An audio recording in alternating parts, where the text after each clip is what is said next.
Здравствуйте, дорогие братья и сестры! Антисектантская служба Западного викариатства желает вам доброго времени суток. Сегодня мы покажем вам то, что раскол бывшего схиархимандрита Иоанники из Чихачева продолжает поминать на своих богослужениях святейшего патриарха Кирилла, тем самым создает в среде своих последователей ложное ощущение нахождения в лоне канонической русской православной церкви, так как сам Иоанникий был лишен сана в 2021 году и, несмотря на прещение со стороны священноначалия, продолжает вводить верующих в заблуждение, именуя себя архимандритом.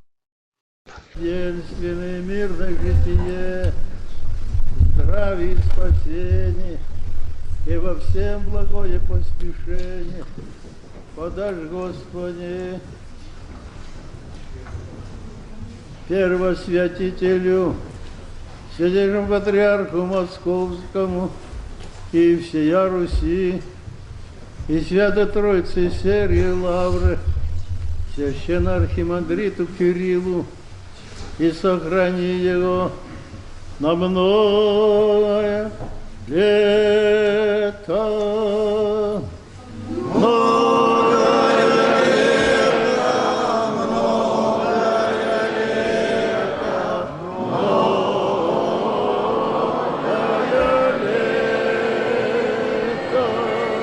Представляем вам небольшой пример из переписки с последователями из раскола бывшего схиархимандрита Иоанники, то, что он поминает святейшего патриарха на богослужении, но что хочется добавить, что это рассчитано только на неосведомленность верующих, и, пользуясь наивностью людей, раскольники продолжают творить свой обман.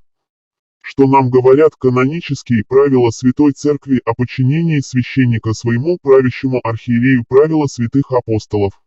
Правило 39. Пресвитеры и диаконы без воли епископа да не совершают ничего, ибо ему вверен народ Господин, и с него потребуется ответ об их душах.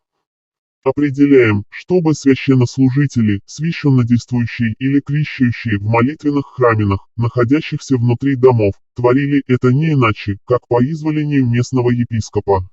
Поэтому если какой-нибудь клирик не будет соблюдать этого таким образом, да будет извержен. Трульский собор, правило 31.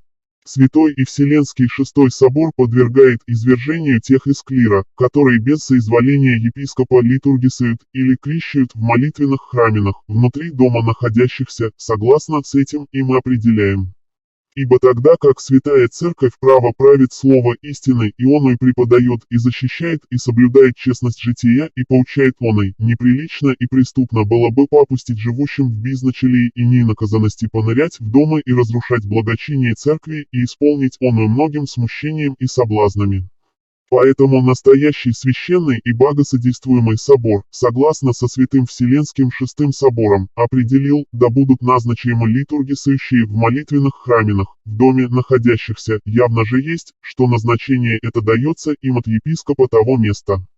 Если же кто, кроме них, без соизволения епископа вторгаясь в дома, дерзнет коснуться совершения литургии, такой да извергнется, а бывшие с ним в общении да подвергнутся отлучению. Двукратный Константинопольский собор, правило 12.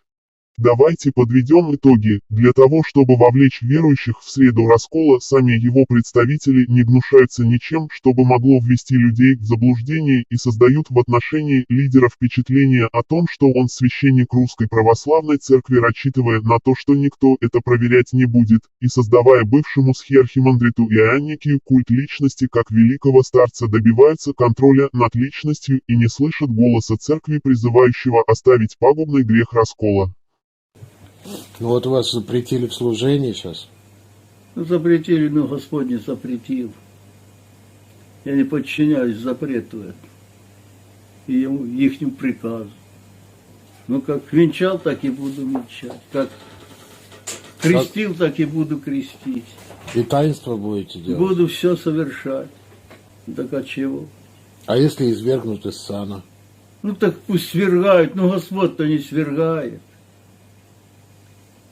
Господь дает, если бы сверх Господь смеялся, так ни один бы человек сюда бы не пришел. А так народ идет.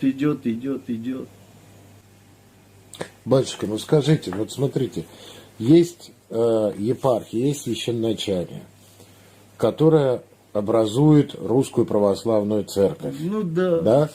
Но если, допустим, вот происходит так, как с вами, и вы говорите, ну и я буду сам служить в своем храме, скажет завтра еще кто-то, посмотрев на вас, потом еще кто-то. Ну да. Но это разве не раскол? Ну, Конечно, раскол. Ну, конечно, раскол. Конечно, раскол. Ну, да.